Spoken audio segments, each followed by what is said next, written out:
Oke, di kesempatan kali ini admin akan mencoba menjawab salah satu pertanyaan dari subscriber kami dengan username Sang Pengelana. Pertanyaannya adalah, Pak, bahas dong apakah di Revit untuk buat denah rumah harus pakai line atau langsung pakai wall RC.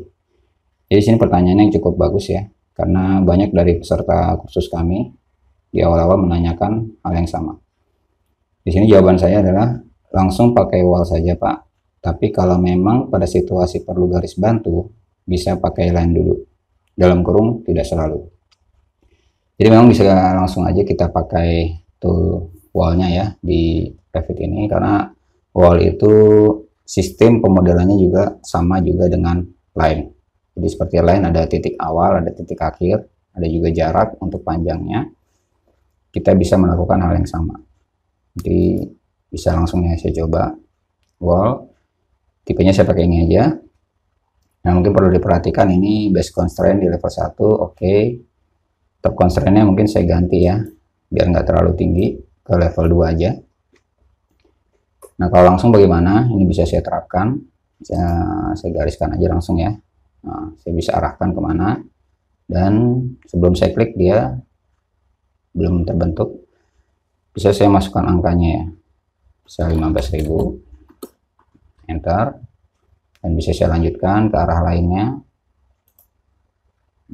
Ini sama ya, bisa saya langsung saya klik atau saya ketik angkanya dulu. Nah, seperti ini ya. Begitu pula dengan pembuatan ruang-ruangan lainnya. Ya, saya bagi aja di sini ya. Nah, seperti ini. Jadi ini cukup fleksibel ya. Mungkin kalau teman-teman lihat di tutorial video kami yang lain juga ada cara untuk membuat denah dengan mengatur dinding-dinding ini ya. Dan kita drag atau kita ketik angkanya di sini,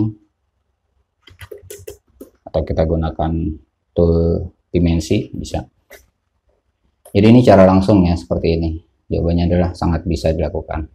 Tapi mungkin dalam satu situasi kita perlu garis bantu. Biasanya yang saya temukan adalah situasi kalau kita punya lahan yang sudah fix. Nah, ini bisa saya masuk ke annotate, saya pilih detail lainnya. Nah, biasanya saya gariskan dulu untuk batas-batas lahannya ya. Misal kita punya lahan berapa meter, ini bisa kita gariskan seperti ini.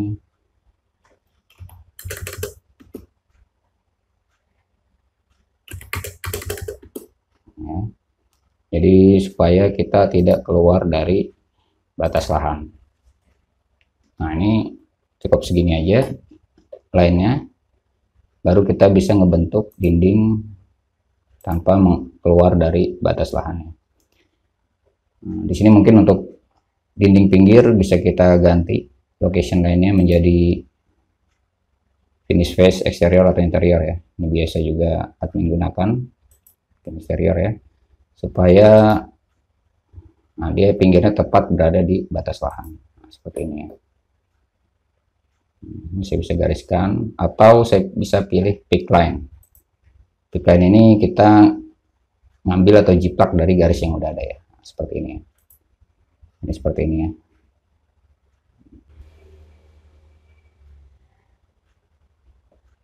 Ini seperti juga operasi pada garis, kita bisa gunakan trim atau extend ya.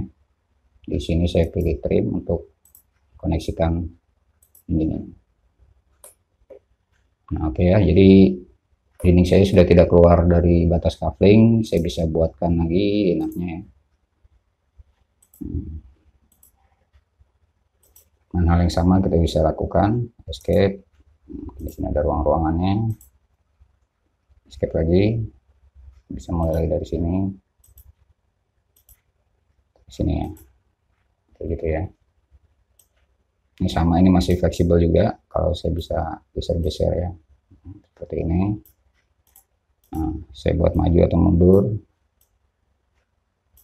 nah, seperti ini. Itu cara kedua, kita bisa pakai detail line. Dan ada satu cara lagi yang bisa kita gunakan, adalah menggunakan grid. Nah, ini saya ambil aja tuh gridnya. Saya gariskan, biasanya awal saya gariskan dari atas ke bawah dulu ya. Nah, ini sudah muncul grid 1. Saya escape dulu, saya klik, saya bisa copy. Ini saya bisa pilih multiple. Dan saya klik, saya arahkan ya. Misal 3000. Ini 3000 lagi misalnya. Atau 3500.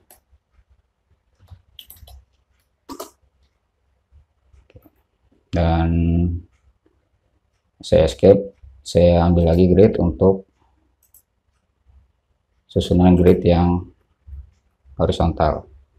Ini saya namakan saja dengan A besar ya, supaya hasil kopian selanjutnya dia akan urut langsung ke B, C, dan D.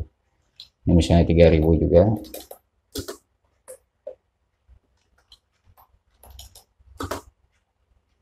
Di sini 4000 ya. Oke, saya escape. Jadi untuk membuat dindingnya kita bisa gunakan panduan grid ini. Coba ambil aja wall. Ini masih di eksterior ya. Ini bisa saya buat seperti ini. Nah, dan untuk dinding-dinding dalamnya saya bisa pakai kembali wall center line. Kita bisa mengikuti grid ini ya.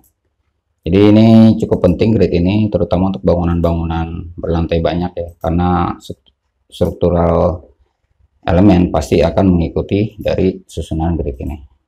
Untuk efisiensi dari penggunaan struktur yang biasanya kolom dan balok. Oke, seperti itu ya. Jadi untuk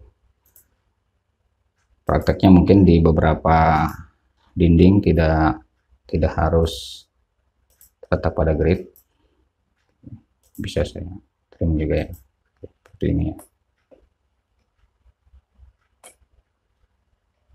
Nah, jadi itu aja jawaban dari pertanyaan sang pengelana. Mudah-mudahan bisa membantu ya dan menjawab pertanyaannya. Oke, sampai jumpa.